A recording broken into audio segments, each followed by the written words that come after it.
gonna cut away at that. And all the way down to the part. To the part I can go. Exactly. So in this instance, right, and I think it's so important that like we tap into the resources, because like if we're looking at this knowledge of like, all right, let me go through this plant, and obviously I'm the professional in the sense of like being the gardener and like the the person that understands the gardening aspect of it.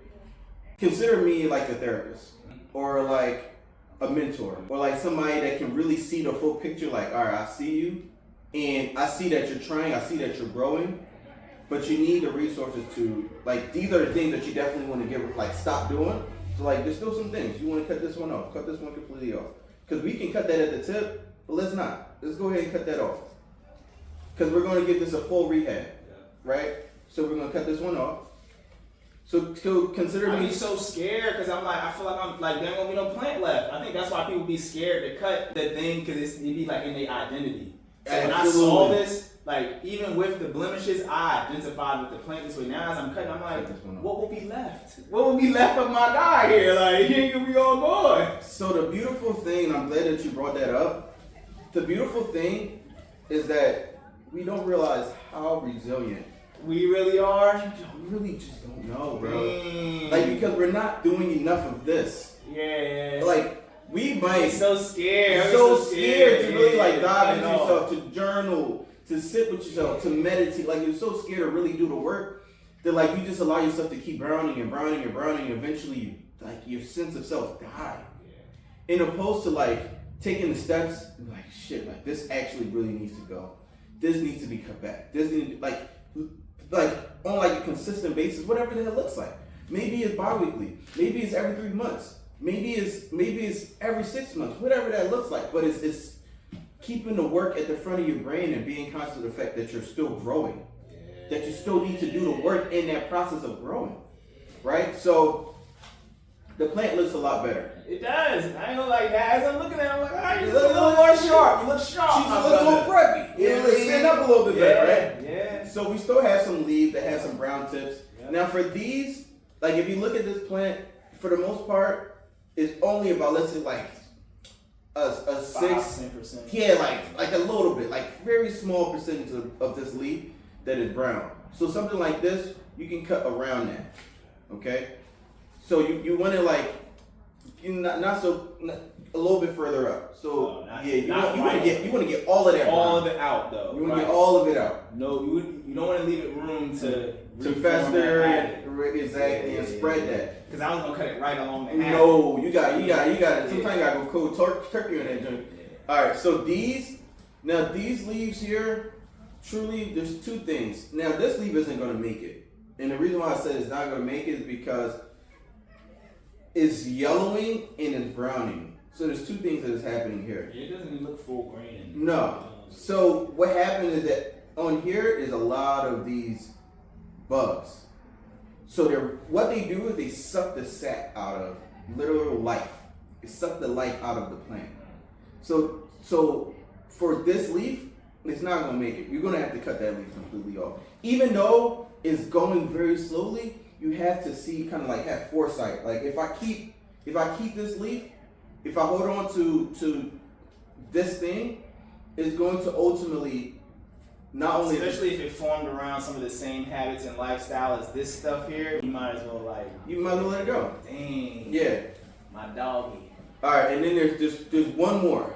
And this is probably the largest one.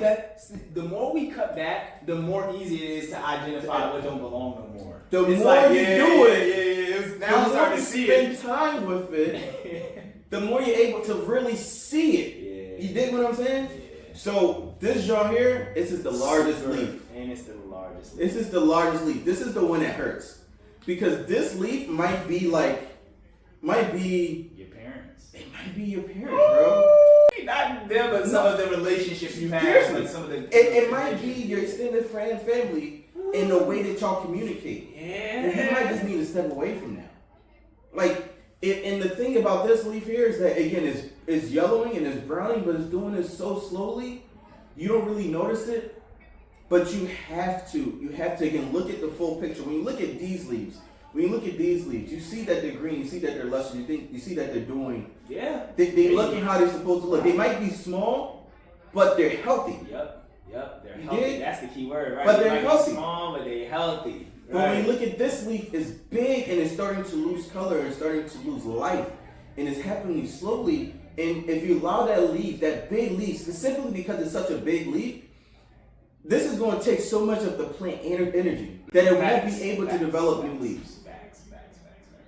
It literally will not have the energy because the plant, when it gets the sun, the photosynthesis from the sun and start doing the thing, it's going to send all the energy to the bigger leaf to maintain before it can go and start producing new. So it's like if you could put 100% energy in it, but it's only refining 50 of it, so it's wasting 50% of what you're putting in it every time. It's like a bottle or hole. Empty. Yeah.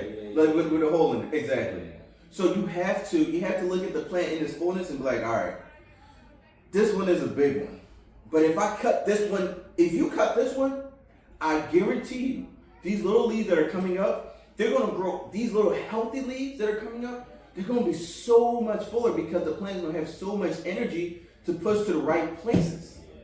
It might be smoking. For some people, like for me, I realized I used to be a cheaper, like a real cheaper. Like, I mean, like, in it. I mean, in it. And when I decided I wanted to join the military at the time, the biggest thing was like my friends, my neighborhood, and the habit of smoking. Yeah. There's only all those things I can get rid of. Well, neighborhood not so much because I live in a neighborhood. I can't get rid of that. So only really two pieces that I can really ultimately affect: smoking and my friends. Right?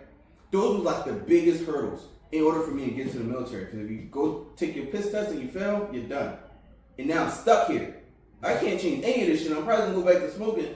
And I'm probably gonna stay with my friends because we live in the same neighborhood. Right. I'm fucked.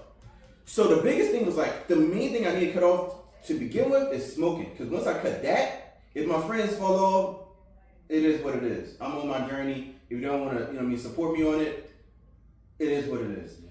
I can't get rid of the community aspect, but I can get a job that is far away so that I'm spending most of my time in the suburbs, and I'm only coming home at night, and I'm coming right to the crib, right? So I had to cut off smoking. Once I cut off smoking, the other habits of like working out, the waking up early, mood and consistency of like feeling myself. So I had to cut it off. So as much as that one is as big and beautiful and it feels good, gotta cut it off. Do the honors, brother.